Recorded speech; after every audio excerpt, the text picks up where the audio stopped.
안녕하세요. 한의학 박사 정은아 원장입니다. 오늘은 성조숙증 증상과 치료에 대한 핵심을 말씀드려 볼까 합니다. 부모님들께서 가장 궁금해하는 것들만 쏙쏙 뽑았으니 집중해 주세요. 1. 성조숙증이 정확히 뭔가요?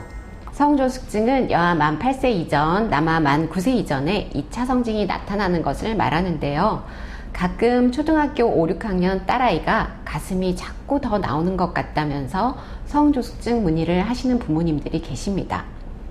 초 5, 6학년 정도면 만 11에서 12세 정도니까 가슴이 나오고 또 가슴 발달의 진행이 꾸준히 되는 건 당연한 상황입니다. 물론 그 아이가 만 8세 이전부터 가슴이 발달해 왔다면 성조숙증이었을 수 있지만 초등학교 5, 6학년 나이에 처음 병원 방문을 하면서 가슴 증상만 호소하는 거라면 성조숙증 진단을 내릴 수는 없습니다. 다시 정리할게요. 성조숙증은 여아 만 8세 이전, 남아 만 9세 이전에 2차 성징이 나타나는 것을 말합니다. 또 여아 만 8에서 9세 사이, 남아 만 9세에서 10세 사이에 나타나는 2차 성징은 빠른 사춘기라고 해서 정기적인 추적 관찰이 필요하고 상황에 따라서는 치료가 필요할 수도 있습니다. 옛날에도 성조숙증이 있었나요? 성조숙증은 우리 때는 없었는데 하시면서 라떼를 떠올리시는 부모님들이 많으십니다. 맞습니다. 우리나라에서 성조숙증이라는 질환이 대중들에게 인식되기 시작한 건 불과 10여 년 정도밖에 되지 않습니다.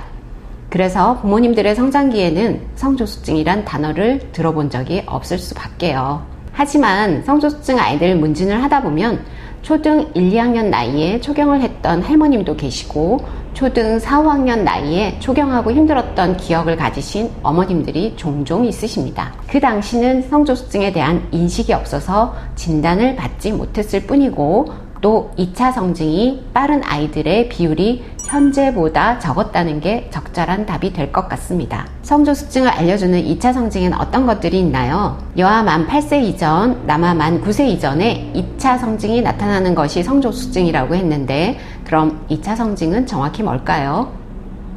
어린이가 성인으로 성장하면서 중성적이었던 몸이 여성과 남성으로 구분되고 생식이 가능한 신체 변화가 일어나는데 이를 2차 성징이라고 합니다.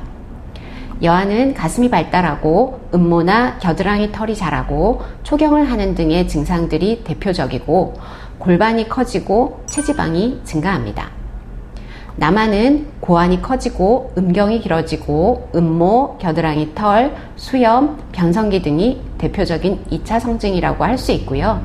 여성에 비해 어깨가 발달하고 근육량이 증가합니다. 또 공통적으로 머리 냄새, 여드름, 체취의 변화 등도 나타납니다. 여아의 초기 증상은 가슴 발달인 경우가 대부분이라 초기 발견이 용이한 부분이 있지만 살집이 있는 여아의 경우는 살과 구분이 되지 않아 늦게 확인되기도 합니다. 남아의 경우는 고환 크기가 커지는 것이 가장 첫 증상이라 초기 발현이 여아에 비해 늦어지는 경향이 있어서 정기적인 검진을 통해 확인하는 것이 중요하겠습니다. 성조숙증은 반드시 치료해야 하나요? 부모님들이 아이 성조숙증을 걱정하시면서 내원을 하시면 대부분 엄마와 아빠의 온도차가 느껴집니다. 엄마는 이른 초경과 성장 지연을 치료해 주어야 한다는 간절함이 뜨거운 편이고요. 아빠는 어차피 나타날 텐데 좀 일찍 나타난다고 무슨 문제가 있겠어? 하시면서 치료에 대한 간절함이 냉랭한 편이죠. 아이들의 나이와 발달 정도에 따라 엄마가 오버하는 것일 수도 있고 아빠가 개념이 없는 것일 수도 있습니다. 결국 케바케라는 것이니까 일단 전문기관에 방문하는 것은 중요합니다. 그렇다면 성조숙증 치료를 꼭 해야 하는 아이가 치료나 관리를 하지 않았을 경우 어떤 문제가 생길까요? 원래 자랄 수 있는 키보다 5에서 15cm 정도 덜 자랄 수 있습니다. 그나마 원래 자랄 수 있는 키가 아주 장신일 경우에는 덜 자란다고 해도 남녀 성인 평균 키에 가까울 수 있지만 원래 자랄 수 있는 키가 남녀 성인 평균 키 정도였다면 최종 키는 많이 작아질 수 있습니다. 또 성조숙증 환아의 80에서 90%가 여자아이들인데 여아들은 남아들보다 2차 성징이 눈에 띄기 때문에 친구들과의 비교를 통해 부끄러워하거나 위축되어 자신감, 자존감이 떨어져 문제가 되기도 합니다. 특히 여아들의 초경이 만 10세 이전일 경우에는 스스로의 몸이나 위생을 돌보는 게 아직 미숙해 부모님과 아이가 모두 불편을 겪거나 친구들에게 놀림을 받기도 합니다. 최근에는 이른 초경이 성인 건강에 미치는 영향에 대한 연구들이 다양해지고 있습니다. 초경을 빨리 한 만큼 폐경이 빨라질 수 있고 또 유방암, 난소암, 자궁암 등과 같은 부인과 질환의 발생률을 높인다는 건 이제 많이들 알고 계시는데요.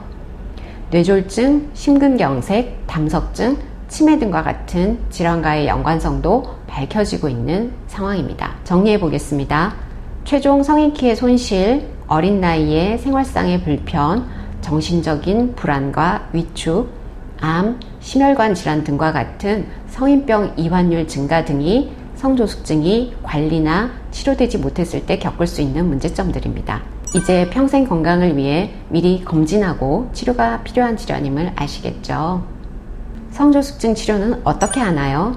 성조숙증 치료에 대해서 얘기하기 전에 성조숙증 검사는 언제부터 신경 써야 하는지부터 말씀드릴게요. 빨리 발견된 성조숙증을 제때 관리하고 치료하는 것이 가장 좋기 때문에 검진 시기를 잘 챙기는 것이 중요하겠습니다. 여아들의 2차 성징은 대개 만 9세에서 10세 전후에 나타나고 남아들의 2차 성징은 대개 만 11에서 12세 전후에 나타나기 때문에 이보다 이전에 검사를 시작하는 것이 좋겠습니다. 저는 초등학교 입학 무렵 즈음에 증상 여부와 상관없이 성장과 성조숙증에 대한 첫 검진을 권장하고 이후 1년에 1, 2회 정도의 정기 검진을 하실 것도 당부드립니다. 이제 성조숙증의 치료에 대해 말씀드리겠습니다. 성조숙증 치료는 양의학적으로는 성호르몬을 억제하는 주사 치료가 있고 한의학적으로는 한약 치료가 있습니다. 억제 주사의 경우 4주 간격 또는 3개월 간격으로 맞게 되는데요. 본인 나이와 뼈 나이와 예측되는 키 등을 고려해서 주사 용량과 치료 기간을 정하게 됩니다. 한약 치료의 경우도 본인 나이와 뼈 나이와 예측되는 키, 성장 속도 등을 고려해서 치료 기간과 처방 간격을 결정합니다. 호르몬의 직접적인 컨트롤이라는 것에 대한 거부감과 주사라는 도구에 대한 부담감이 있는 분들이나 주사 치료 중 키 성장이 미미하거나 알레르기 발생 등과 같은 부작용을 경험하신 분들이 한의학 치료를 원하면서 오시는데요. 한약 치료의 경우 첫 번째 목표가 인체의 불균형을 조절해 밸런스를 맞춰준다는 것입니다.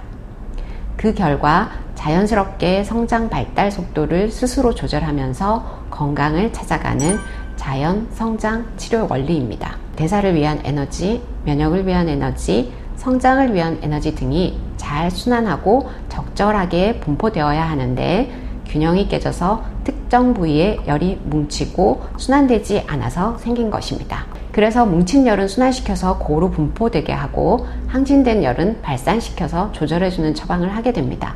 효과적인 치료를 위해서는 정확한 진단이 필요하고 치료 과정의 경과 역시 객관적인 데이터로 확인을 하면서 치료 방향을 세밀하게 조정해 가야 하는데요. 그래서 처음 진단할 때와 중간중간 경과를 평가할 때 한의학적인 검진과 양의학적인 검진을 모두 활용해 종합적으로 판단하고 최선의 치료 계획을 세우는 것이 중요합니다. 또 인체 내부적인 문제들을 잘 해결하더라도 외부 환경적인 요소들이 컨트롤되지 않는다면 재발하거나 최종 결과를 나쁘게 할 수 있기 때문에 건강한 습관을 만들 수 있도록 아이와 부모님과 의료기관이 함께 노력해야 합니다. 한의학적인 치료 이후에 부모님들이 가장 고마워하고 좋아하는 것이 아이가 스스로 건강한 습관에 대해서 알고 노력하는 점입니다. 증상만을 없애고 떼어내는 것이 아니라 근본적인 조절력을 키워내기 위한 치료와 관리의 장점이라고 할 수 있겠습니다. 가장 기본이면서도 꼭 아셨으면 하는 성조숙증에 대한 내용들을 살펴보았는데요. 우리 아이들의 건강한 성장에 도움이 되셨길 바랍니다. 감사합니다.